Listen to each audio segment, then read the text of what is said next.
राहुल गांधी की पॉलिटिक्स में एक अजीब सी घबराहट दिखने लगी। शायद उन्हें समझ आ रहा है कि मोदी और इंडी गठबंधन के साथ ही सब मिलकर उनका पैकअप कर देने वाले। ऊपर से जॉर्ज सोरोस के कनेक्शन के सवाल पर बीजेपी ने तो कांग्रेस के धागे खोल रखे हैं। बीजेपी ने जॉर्ज सोरोस से राहुल गांधी के कनेक्शन की सिर्फ एक फाइल खोली और राहुल गांधी की पूरी राजनीति डिसबैलेंस हो रखी है। राहुल गांधी बुरी तरह फंसते नजर आ रहे हैं, क्योंकि आप खुद देखिए, जो राहुल गांधी प्रधानमंत्री मोदी से अडानी पर जवाब मांग रहे थे, वो खुद सोरोस से कनेक्शन पर जवाब नहीं दे पा रहे।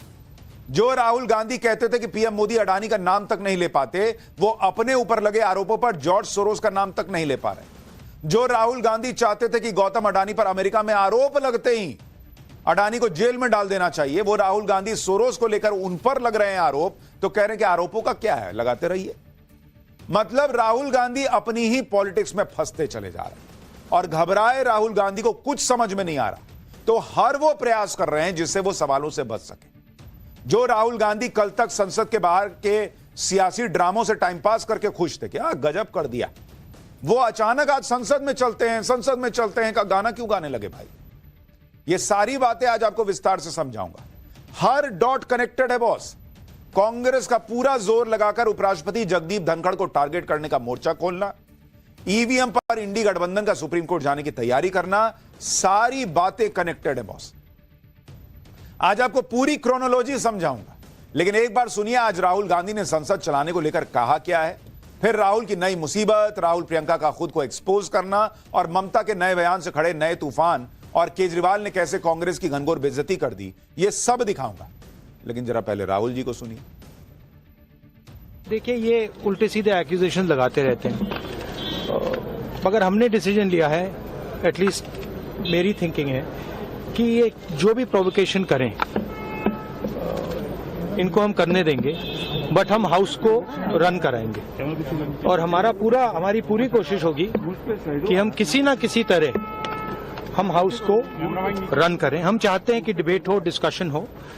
13 तारीख को कमिटमेंट था कि कॉन्स्टिट्यूशन पे डिबेट होगा। हम चाहते हैं कि वो डिबेट हो और हम हाउस को रन करने देंगे। सर, आपको चाहे वो कुछ भी बोले। यानी राहुल गांधी पर बीजेपी फैक्ट्स रखकर भी सवाल पूछे तो ये तो कुछ भी बोलते हैं, और ये जो बोले वो सब कुछ ब्रह्मांड का सत्य मान लिया जाए। संसद चलने पर राहुल गांधी के इस हृदय परिवर्तन से हर कोई हैरान भी है। राहुल गांधी के बदले बदले सुर के पीछे की वजह भी आपको बताऊंगा कि क्यों वो चाहते हैं कि संसद चले। लेकिन पहले आप देखिए कि आज सुबह से राहुल गांधी ने पूरा नैरेटिव सेट किया कि सरकार संसद नहीं चलने दे रही। कांग्रेस सांसद हाथ में गुलाब और तिरंगा लेकर आ गए। आज कांग्रेस ने इस प्रदर्शन को गांधीगिरी का नाम दिया। इस प्रदर्शन के दौरान जब रक्षा मंत्री राजनाथ सिंह संसद पहुंचे तो राहुल गांधी ने उन्हें भी घेर लिया, उन्हें तिरंगा और गुलाब देने की कोशिश करने लगे, उनसे संसद चलने की अपील करने लगे। मतलब राहुल गांधी को देख के लगता है कि एलओपी हैं या उस पद की गरिमा ही नहीं समझते। रोज एक नया नाटक चलता है संसद के बाहर। कभी मुखौटा लगा दिया, कभी बैग में कुछ लिख के आ गए, कभी टी शर्ट पे लिख लिया। अब रक्षा मंत्री को आप ये देखिए ना, तिरंगा जाके दे रहे हैं। क्या हिसाब है बॉस इसका? मतलब उनको ऐसा लग रहा है जैसे मैं जो चाहे कर सकता हूं। भाई आप ये भी तो समझिए कि आप एलओपी हैं, लीडर ऑफ ऑपोजिशन है। किसी एलओपी ने इस तरह का बर्ताव नहीं किया जैसा राहुल गांधी करते हैं, और फिर कहते हैं कि मुझे जो है इज्जत मिलनी चाहिए वो नहीं मिल रही है। अरे बॉस, अपना काम भी तो देखिए आप। कांग्रेस ने आरोप लगाया कि मोदी सरकार अडानी को बचाने के लिए सदन को लगातार स्थगित करवा रही, जिससे देश के कई जरूरी मुद्दों पर चर्चा नहीं हो पाई। कांग्रेस ने आज जो प्रदर्शन किया उसमें अडानी का मुद्दा लगभग गायब था। 2 दिन से कांग्रेस कभी मुखौटा पहनकर, कभी बैग पर मोदी अडानी की तस्वीर लगाकर प्रदर्शन कर रही थी। आज मोदी अडानी की तस्वीर गायब हो गई और इसकी जगह गुलाब और तिरंगे ने ले ली। बीजेपी ने कांग्रेस के तरह के प्रदर्शन को बचकाना बताया। निशिकांत दुबे जो सांसद है बीजेपी के, उन्होंने राहुल गांधी को याद दिलाया कि उनके पिता और माता जी भी नेता विपक्ष रह चुके हैं, लेकिन कभी इस तरह की ड्रामेबाजी नहीं की। सुनिए एक बार। तिरंगा और गुलाब फूल देकर एनडीए एमपीज को वेलकम किया जा रहा है बाकायदा, और कहा जा रहा है कि अडानी के जो पैसे को छुपाया जा रहा है उसकी बात करें। इन सब हम मोहब्बत से बात यहाँ जो कर रहे हैं वो नौटंकी नहीं दिखाई दे रही है, बचकाना हरकत नहीं। कभी लीडर ऑफ द अपोजिशन को, राजीव गांधी भी तो लीडर ऑफ द अपोजिशन रहे, सोनिया जी भी रही। इस तरह से कोई वीडियो बनाता हुआ आपको नजर आता है? ये बच्चा है। संसद न चलने के मुद्दे पर आज प्रियंका वाड्रा ने भी सारी गलती मोदी सरकार पर डालने की कोशिश की। प्रियंका वाड्रा ने कहा कि पहली बार देख रही हूं कि सरकार सदन नहीं चलने दे रही। बहुत ध्यान से सुनिए, कह रही हैं कि पहली बार देख रही हूं कि सरकार सदन नहीं चलने दे रही है। यानी प्रियंका वाड्रा ने अपने और अपने भाई की पॉलिटिक्स को ही एक्सपोज कर दिया। उन्होंने मान लिया कि इससे पहले जितनी बार संसद का सत्र ठप हुआ था वो विपक्ष की वजह से हुआ था। भाई खुद ही ना कह रही हैं कि पहली बार देख रही हूं कि सरकार सदन नहीं चलने दे रही है। इसका मतलब आप मान रहे हैं कि इससे पहले जितनी बार सदन नहीं चलता था वो सरकार की वजह से नहीं, आपकी वजह से नहीं चलता था। लेकिन तब भी यही कहते थे कि सरकार सदन नहीं चला पा रही है। आज खुद को खुद ही एक्सपोज कर दिया पैनिक में। सुनिए प्रियंका वाड्रा को।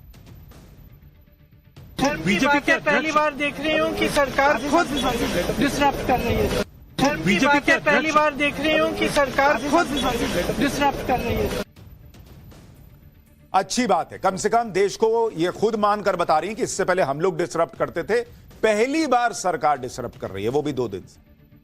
राहुल गांधी अडानी के मुद्दे को आसानी से छोड़ने वाले तो नहीं है, लेकिन आज वो अडानी के मुद्दे से दूर नजर आए। इस अचानक हुए बदलाव के पीछे की वजह भी समझ लीजिए। शायद राहुल गांधी के सलाहकारों ने उन्हें बता दिया होगा कि आप संसद के बाहर अडानी अडानी करने में बिजी हैं, उधर बीजेपी संसद के अंदर पूरा माहौल सेट कर चुकी है। बॉस, बीजेपी संसद के अंदर लगातार जॉर्ज सोरोस से गांधी परिवार के कनेक्शन को लेकर हमलावर है। और यह बीजेपी वो 4 जून से पहले वाली बीजेपी नहीं है, यह बीजेपी अलग मोड में चली गई है, फायर मोड में। अब गजब अटैक कर रही है भाई। कांग्रेस 2 कदम आगे बढ़कर अटैक करती है, यह 8 कदम आगे बढ़कर अटैक कर रही है। तो किसी ने समझाया होगा कि बॉस आप बाहर अडानी अडानी करते रह गए, वो अंदर सोरोस कर रहे हैं, सोनिया कर रहे हैं, राहुल कर रहे हैं। सारी बातें संसद के रिकॉर्ड में जा रही हैं, सारी बातें पब्लिक देख रही है क्योंकि वो सदन के अंदर हो रही हैं। और आप बाहर जो है वो ये मुखौटा लगा के जो कर रहे हैं उसका मजाक बन रहा है। तो राहुल गांधी की शायद बत्ती जली होगी कि अरे बॉस ये तो खेल हो रहा है। लेकिन ये क्या हुआ आगे समझाऊं, उससे पहले सुनिए आज राज्यसभा में भयंकर हंगामे के बीच बीजेपी ने जॉर्ज सोरोस से गांधी परिवार के कनेक्शन पर क्या कहा। 2 दिनों से हमारे लोग इस बात को उठा रहे हैं कि सोरोस और कांग्रेस पार्टी की वरिष्ठतम नेतृत्व का क्या संबंध है और सोरोस और श्रीमती सोनिया गांधी जी का क्या संबंध है। यह देश के आंतरिक और बाह्य सुरक्षा का सवाल है और यह देश की संप्रभुता पर भी प्रश्नवाचक चिन्ह है। शर्म आना चाहिए आप लोगों को। देश के विरोध में काम करने वाले, भारत के खिलाफ काम करने वालों के साथ आप लोग तालमेल में रहते हैं। जो जॉर्ज सोरोस बोलते हैं आप लोग भारत में वही भाषा बात करते हैं। आप भारत विरोधियों के साथ खड़ा रहते हो, आप भारत को नुकसान पहुंचाने वाले के साथ खड़ा रहते हो। अच्छा, बीजेपी सिर्फ जॉर्ज सोरोस का मुद्दा उठा रही है ऐसा भी नहीं है, बल्कि कांग्रेस का धुआं कर रखा है उसने। हालत यह हो गई कि राहुल गांधी के पास कोई जवाब नहीं दिख रहा। आज राहुल गांधी मीडिया के सामने आए, उनसे सोरोस पर सवाल किया गया। सबको उम्मीद थी कि राहुल गांधी कुछ ठोस जवाब देंगे, लेकिन राहुल गांधी ने तो इतने गंभीर आरोप पर क्या कहा बॉस, कि आरोपों को क्या है, आरोपों का क्या है, लगाते रहिए। सुनिए राहुल गांधी का जरा जवाब। भी बोले मेरे बारे में, देखिए चाहे वो मेरे बारे में कुछ भी बोले, अडानी पे डिस्कशन नहीं चाहते हैं। वो अडानी से डिस्ट्रैक्ट कराना चाहते हैं और डिस्ट्रैक्शंस करते रहते हैं। आप जानते हो, मैं भी जानता हूं, एंड में हम छोड़ेंगे नहीं। जॉर्ज सोरोस के रिश्तों की बात लगातार कर रहे हैं। तरफ से जॉर्ज सोरोस को लेकर बात की जा रही है, तो इस हाँ, वो तो आरोप लगाते जाएंगे। हमने कहा है देखिए हाउस चलना चाहिए, ठीक है, और हम जो भी आरोप लगाए मेरे ऊपर लगाते जाइए, लगाते जाओ, कोई फर्क नहीं पड़ता। हम हाउस को चलाएंगे। हमारी जिम्मेदारी नहीं है हाउस को चलानी, मगर हम कह रहे हैं कि हम 100% अब हाउस को चलाएंगे। यानी प्रियंका वाड्रा के बाद भाई राहुल गांधी ने भी खुद को एक्सपोज कर दिया, यह कहकर कि हम अब 100% संसद चलाएंगे। यानी वो ये मानते हैं कि उनकी वजह से अभी तक संसद नहीं चल रही थी, और वो ये मानते हैं कि मैं चाहूंगा तो संसद चला दूंगा, सरकार रोक नहीं पाएगी। इसका मतलब संसद न चलने, पब्लिक का पैसा बर्बाद होने, स्वाहा होने, पब्लिक के मुद्दे न उठ पाने, सबके पीछे राहुल गांधी खुद मान रहे हैं कि वही वजह थे। क्योंकि आज वो मान रहे हैं ना कि मैं चाहूंगा तो 100% सदन चलेगा। एक आदमी की वजह से आप सोचिए, वो कह रहे हैं कि मैं 100% चला दूंगा। एक आदमी की वजह से देश की संसद नहीं चलती है। यह हाल हो रखा है। देर से ही सही राहुल गांधी ये समझ गए कि संसद के बाहर तो उनकी आवाज कोई नहीं सुन रहा। बेहतर है कि अडानी पर जो हंगामा करना है, जो सियासी ड्रामेबाजी करनी है, उसे बंद किया जाए और संसद के अंदर आवाज उठाई जाए। इसलिए राहुल गांधी कह रहे हैं कि हम हाउस को चलाएंगे। राहुल गांधी अब खुद मान रहे हैं कि इतने दिनों से संसद वही नहीं चलने दे रहे थे। संसद को चलने देने की जो बात राहुल गांधी आज कह रहे हैं वो पहले कर देते। संसद का इतना वक्त बर्बाद नहीं होता, देश का पैसा बर्बाद नहीं होता। इंडी गठबंधन तो पहले से ही कह रहा है कि अडानी का मुद्दा देश का मुद्दा नहीं है, देश में और भी मुद्दे हैं, लेकिन राहुल गांधी ने जिद ही नहीं छोड़ी। राहुल गांधी नेता विपक्ष हैं, संसद को चलाने की जिम्मेदारी उनकी भी है। अब कह रहे हैं कि संसद चलाएंगे। राहुल गांधी ने आज पूरी अथॉरिटी से यह भी कह दिया कि वो चाहते हैं कि संसद चले, उनकी ऐसी सोच है। अब पता नहीं वो ये अथॉरिटी इंडी गठबंधन को दिखा रहे थे या कांग्रेस में अपने नेताओं को बता रहे थे कि संसद में प्रियंका वाड्रा नहीं, उनकी चलेगी। राहुल गांधी के इस बदले बदले मूड पर टीएमसी भड़क गई। टीएमसी ने कहा कि जब कांग्रेस की मर्जी होती है तो संसद चलेगा, वरना संसद ठप होगा। बीजेपी भी ऐसा करती है। ये दोनों पार्टियां खुद को संसद समझने लगी। सुनिए टीएमसी सांसद कल्याण बनर्जी को कैसे वो इंडी अलायंस की कांग्रेस को ही धो रहे हैं। कांग्रेस और बीजेपी के लिए हाउस बंद होता है। कभी कांग्रेस का इच्छा होगा हाउस चलाने आधा घंटा 1 घंटा तो चलेगा, उसका बाद बंद। कब बीजेपी का इच्छा होगा जो चलेगा, उसका बाद नहीं चलेगा तो बंद। यह क्या तरीका है? अलग भी पार्टीज में आया है, हम लोग को भी आया है, हम लोग का भी मुद्दा है। सिर्फ कांग्रेस और BJP is not the parliament. यानी इंडी अलायंस के लोग राहुल गांधी को एक्सपोज कर रहे हैं। एक आदमी के ईगो, अहंकार की वजह से यह सदन नहीं चलता देश का। कांग्रेस अब संसद चलने देने की बात कह रही, लेकिन आप देखिए कि अब तक संसद का कितना वक्त और पैसा बर्बाद हो चुका है। संसद सत्र के 11 दिन हुए हैं। यह विंटर सेशन चल रहा है, शीतकालीन सत्र जिसके बारे में आपको बता रहा हूं। इस विंटर सेशन संसद का चल रहा है। आज 12वां दिन था आज। और अभी तक आप अगर देखेंगे लोकसभा में कितना काम हुआ, लोकसभा में 11 दिन में 18.6 घंटे काम हुआ, मात्र 18 घंटे बॉस। और राज्यसभा में कितना काम हुआ, राज्यसभा में काम कितना हुआ बॉस, राज्यसभा में काम हुआ 22.5 घंटे। आप सोचिए बॉस, क्या हिसाब है। सिर्फ एक आदमी ने कह दिया कि नहीं चलेगा तो नहीं चल रहा है सदन। और लोकसभा की प्रोडक्टिविटी मात्र 28% रही है और राज्यसभा की 35%। इंडी गठबंधन राज्यसभा चेयरमैन को बहुत कुछ कह रहा है, अविश्वास प्रस्ताव का नोटिस लेकर आ रहा है, लेकिन ये लोग जगदीप धनखड़ के पीछे क्यों पड़े, आज आपको यह भी समझना चाहिए। भाई लोकसभा स्पीकर ओम बिरला को वैसे तो टारगेट नहीं कर रहे हैं, जैसे जगदीप धनखड़ को टारगेट कर रहे हैं। इसकी वजह यह है कि इन्हें पता है कि लोकसभा में इनके पास नंबर नहीं है, वहां पर तो सीधे नंबर्स में पिट ही जाएंगे। हालांकि राज्यसभा में थोड़ा बहुत कुछ पेच फंसा सकते हैं, नंबर तो राज्यसभा में भी इनके पास नहीं है, लेकिन इन्हें लगता है कि राज्यसभा में ये मोदी सरकार को परेशान कर सकते हैं, इसलिए ये राज्यसभा चेयरमैन के पीछे पड़े। नहीं तो ओम बिरला पर तो यही लोग आरोप लगाते रहे हैं, कोई कसर छोड़ी है इन लोगों ने। राहुल गांधी ने तो यहां तक कहा था कि उनका माइक बंद कर दिया जाता है। पक्षपात के आरोप तो लोकसभा में भी इंडी गठबंधन लगाता है, तो ओम बिरला पे तो नहीं लाया अविश्वास प्रस्ताव, जगदीप धनखड़ पर ही क्यों, राज्यसभा में सभापति पर ही निशाना क्यों? इसकी वजह है राज्यसभा का नंबर गेम। इसके बारे में आगे बताऊंगा, पहले सुनिए आज कांग्रेस अध्यक्ष खड़गे ने धनखड़ के खिलाफ अविश्वास प्रस्ताव पर कहा क्या है। उनके आचरण ने देश के गरिमा को बहुत नुकसान पहुंचाया है। देश के संसदीय इतिहास में ऐसी स्थिति ला दी है कि हमें उनके खिलाफ ये रेजोल्यूशन का नोटिस लाना पड़ा। उनके साथ हमारी कोई निजी दुश्मनी या द्वेष या कोई राजनीतिक लड़ाई नहीं है।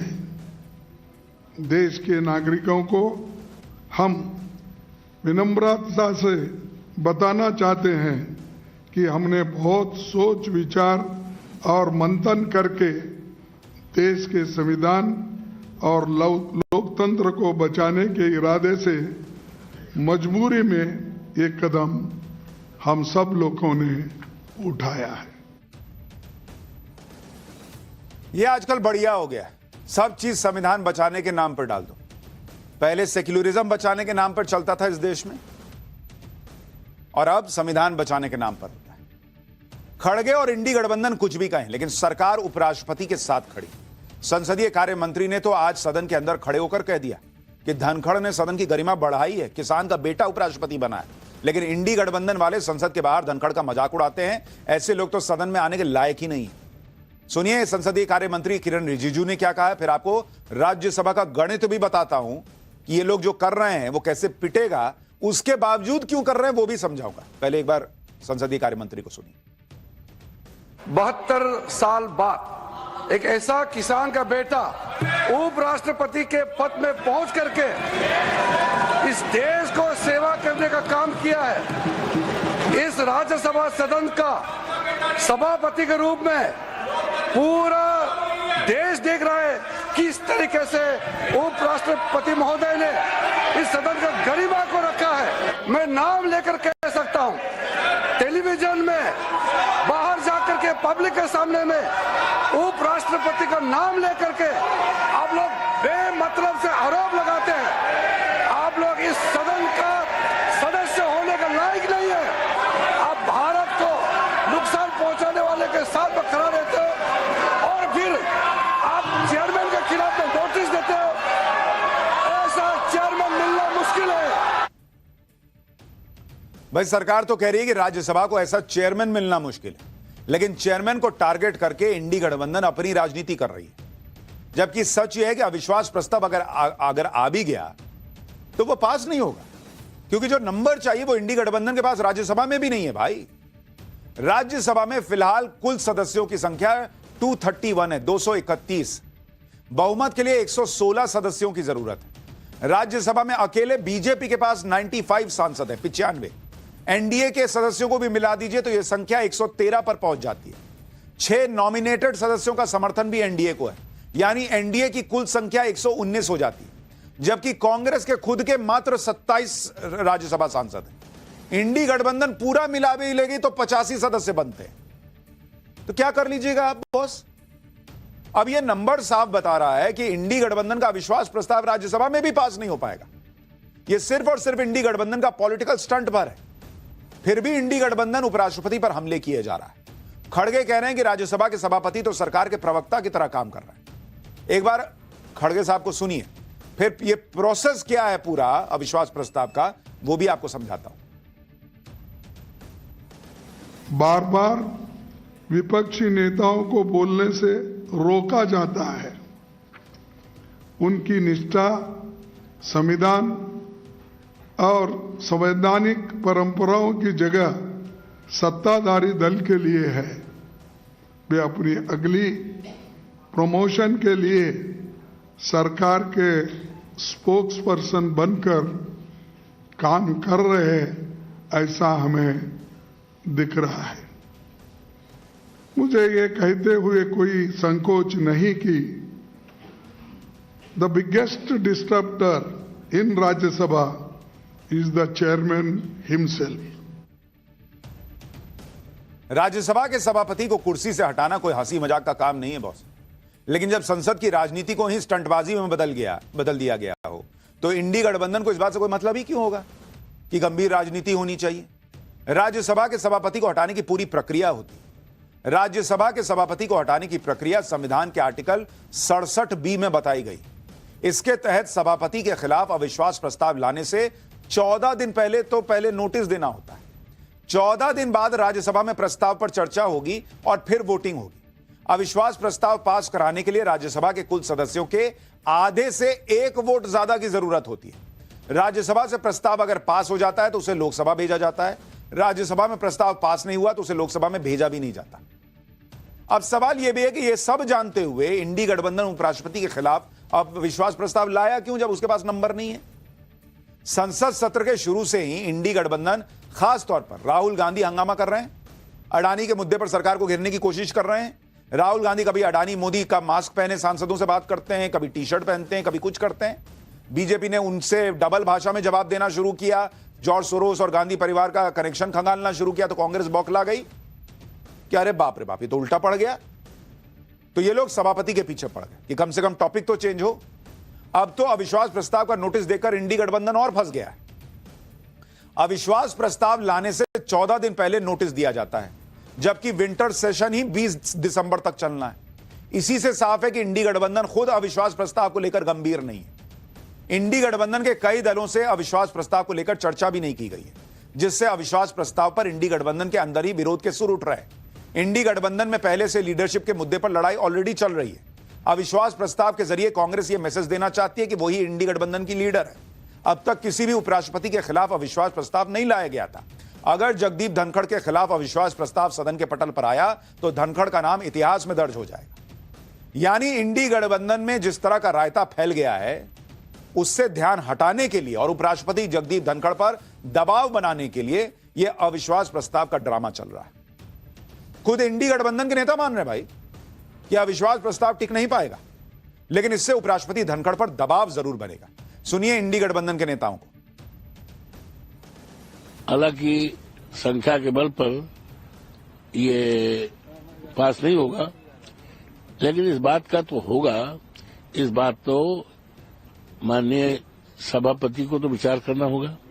आखिर वजह क्या है, कारण क्या है कि जिसको लेकर के हमारे खिलाफ अविश्वास प्रस्ताव।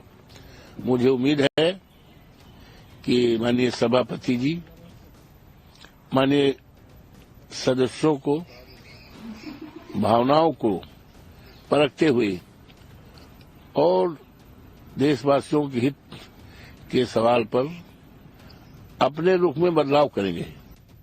They will not allow it to be moved. It's as simple as that. They will reject it. We know that, and that's politics. यानी सब जानते हुए भी प्रेशर बनाने के लिए सब हो रहा है। कभी अपने ऊपर भी तो प्रेशर लीजिए बॉस, कि पब्लिक क्या देख रही है और क्या सोच रही है आपके बारे में। अपने ऊपर ये लोग लोड ही नहीं लेते। सीधी बात तो यह है कि कांग्रेस और इंडी गठबंधन के पास मोदी के खिलाफ कोई मुद्दा नहीं है आज की डेट में, इसलिए संसद में यह सब सियासी नाटक चल रहा है। राहुल गांधी के पास बचा खुचा अडानी का ही मुद्दा है, और उस मुद्दे को इंडी गठबंधन में उनके साथियों ने ही मिट्टी में मिला दिया। लोग कहते हैं कि राहुल गांधी अडानी के अलावा कुछ बात क्यों नहीं करते। क्या बात करेंगे भाई, उनके पास मुद्दा भी तो होना चाहिए। राहुल गांधी वो निबंध लिखते हैं जो उनको पढ़ा दिया गया है, रटा दिया गया है। उनको अभी तुरंत कोई मुद्दा ही नहीं मिल रहा, तो क्या करेंगे। वो अडानी ही कर सकते हैं ना, उनकी टीम मेहनत करती है ना वो मेहनत करते, तो कहां से नया मुद्दा लाएंगे। दूसरा मुद्दा संबल वाला जो उठाया, तो उसके बाद लोग उनको ही किनारे लगाने लगे कि क्या कर रहे हैं जी, इधर किधर आ रहे हैं, उधर उधर। तो वो तो बेचारे फंसे हुए हैं। ममता बनर्जी की पार्टी हो या फिर अखिलेश की पार्टी, दोनों बार बार कह रहे कि अडानी उनका मुद्दा ही नहीं है। अब तो डिंपल यादव क्या कह रही हैं वो भी सुनिए आप। ना हम सेरोस के मुद्दे के साथ है, ना हम अडानी जी के मुद्दे के साथ है। तो मैं समझती हूँ सदन को चलना चाहिए, क्योंकि जो पूरा जो ये लोकसभा सत्र जो है विंटर सेशन है, तो मैं समझती हूँ कि हमें पूरी उम्मीद है कि दोनों पक्ष के लोग इसको चलाने में पूरी निष्ठुरता दिखाएंगे। राहुल गांधी को उनके साथी आईना दिखा रहे हैं, आईना देखने को तैयार ही नहीं, वो आईना ही फोड़ देते हैं फट। अडानी का मुद्दा पिट चुका है, बाकी जो भी मुद्दे हैं वो भी पिट रहे हैं, चाहे ईवीएम का मुद्दा हो या कुछ और। आज फिर से ईवीएम की बात इंडी गठबंधन ने उठा दी। ईवीएम के मामले को लेकर इंडी गठबंधन कह रहा है कि हम सुप्रीम कोर्ट जाएंगे। महाराष्ट्र के चुनाव नतीजों से इंडी गठबंधन संतुष्ट नहीं है, वो ईवीएम के मामले में सुप्रीम कोर्ट में याचिका लगाने की तैयारी कर रहा है। सुप्रीम कोर्ट जाने की बात शरद पवार की पार्टी के एक नेता प्रशांत जगताप ने बताई, जो पुणे की हडपसर सीट से चुनाव हार गए। ईवीएम के मामले में सुप्रीम कोर्ट जाने का फैसला शरद पवार, केजरीवाल और अभिषेक मनु सिंघवी की मीटिंग के बाद लिया गया। इंडी गठबंधन का आरोप है कि वो महाराष्ट्र का चुनाव इसलिए हार गए क्योंकि ईवीएम में बीजेपी के महायुति गठबंधन के फेवर में गड़बड़ी की गई। यानी ईवीएम को लेकर इनका रोना बंद नहीं हो रहा, जबकि ईवीएम पर बार बार सुप्रीम कोर्ट में इन्हें पटकिनी ही खाने को मिली।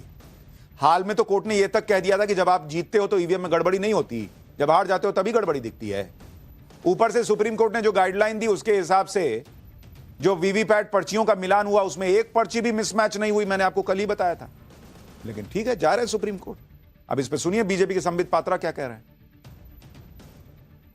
मुझे तो बड़ा आश्चर्य लग रहा है कि कांग्रेस पार्टी बार बार सुप्रीम कोर्ट ईवीएम को लेकर जाती है और बार बार पटखनी खा के आती है। हर बार जब भी उसने इलेक्शन कमीशन को कोसा है, जब भी इलेक्शन कमीशन को सुप्रीम कोर्ट में खींचने की कोशिश की है, वहीं अगर फजीहत किसी की हुई है तो वो कांग्रेस पार्टी की हुई है। ये दिखाता है कि संविधान के प्रति कांग्रेस पार्टी के मन में सम्मान नहीं है। इसी तरह से आप देखिए कि ये लोग नीरव मोदी, मेहुल चोकसी का कितना नाम लेते थे कि नीरव मोदी, मेहुल चोकसी देश को चूना लगाकर भाग गए, मोदी ने भगा दिया, मोदी सरकार ने कुछ नहीं किया।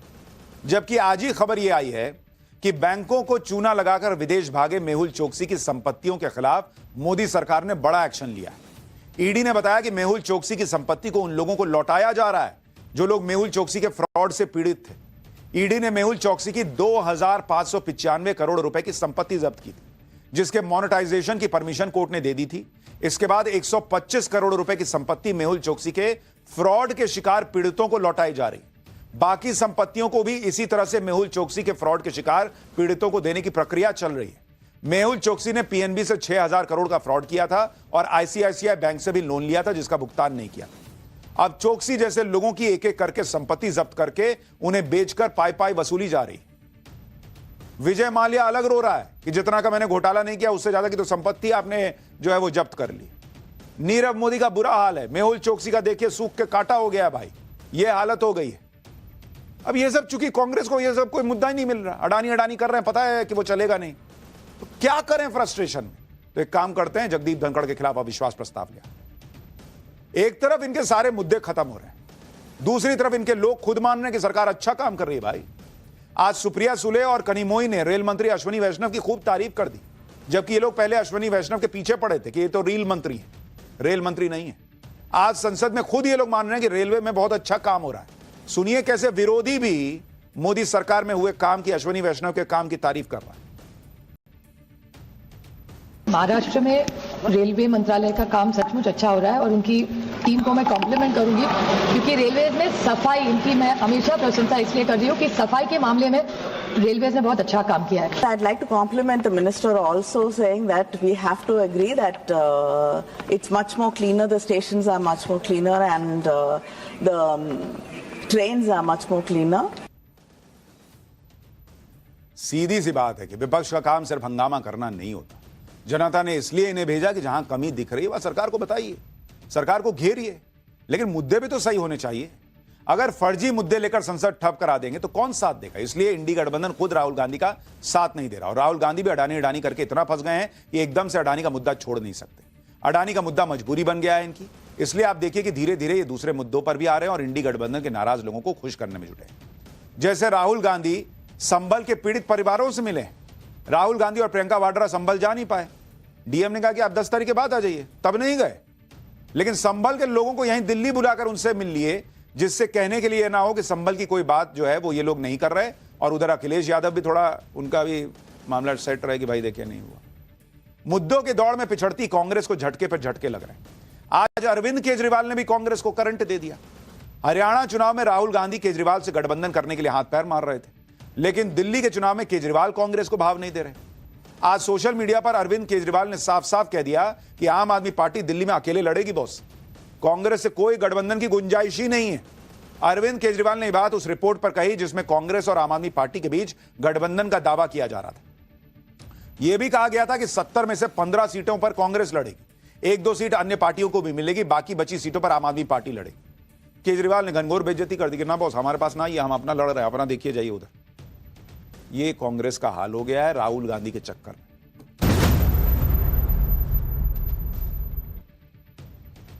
वैसे तो प्रधानमंत्री नरेंद्र मोदी फिल्मी दुनिया से दूर रहते हैं, उनके पास इतना टाइम नहीं है कि वो फिल्में देखें या फिल्मी लोगों से बात करें, लेकिन हाल फिलहाल में उन्होंने साबरमती रिपोर्ट पिक्चर देखी जिसकी बड़ी चर्चा हुई। आज उन्होंने टाइम निकालकर राज कपूर के परिवार से बात की। राज कपूर के परिवार के सारे लोग पीएम से मिलने के लिए आए थे, क्योंकि राज कपूर के परिवार के लिए बहुत स्पेशल दिन आने वाला है। 14 दिसंबर को राज कपूर का 100वां बर्थडे, जिस मौके पर राज कपूर का परिवार पीएम मोदी को इनवाइट करने के लिए आया था कि सर आप भी आइए। रणबीर कपूर पहुंचे थे, आलिया भट्ट पहुंची थी, करिश्मा कपूर, करीना कपूर, सैफ अली खान जैसे बड़े बड़े स्टार पीएम मोदी को इनवाइट करने के लिए आए हुए थे। ये सब बॉलीवुड के वो स्टार्स हैं जिनके साथ सेल्फी के लिए पब्लिक दीवानी हो जाती है, लेकिन ये सारे स्टार पीएम मोदी के दीवाने बने हुए थे। पहले आप इस मीटिंग की एक झलक देखिए, क्या रौला है पीएम मोदी का कि बड़े बड़े स्टार उनके सामने कैसे उनकी चमक कम हो जाए। ब्रेक के बाद पाठशाला में आपका फिर से स्वागत है। कोई इंसान चोरी करके भागता है तो दाएं बाएं नहीं देखता और इसी चक्कर में कई बार कांड हो जाते हैं। ऐसा ही कुछ कर्नाटक में हुआ, जहां कुछ लोग गाड़ी में सागौन की कीमती लकड़ी चुराकर भाग रहे थे। पुलिस से बचने के लिए तेज रफ्तार से गाड़ी भगा रहे थे। इसी चक्कर में चोरों ने गाड़ी को एक घर के अंदर ही घुसा दिया। घर की बाहरी दीवार को तोड़ते हुए गाड़ी पहले अंदर कंपाउंड में आई, फिर वहां छोटी दीवार तोड़कर अंदर घुस गई। जानकारी के मुताबिक पुलिस से बचने की कोशिश में गाड़ी ने कंट्रोल खो दिया था, जिसकी वजह से यह हादसा हो गया। ये तो पकड़े ही गए, जिसका घर टूटा वो अलग टूटा।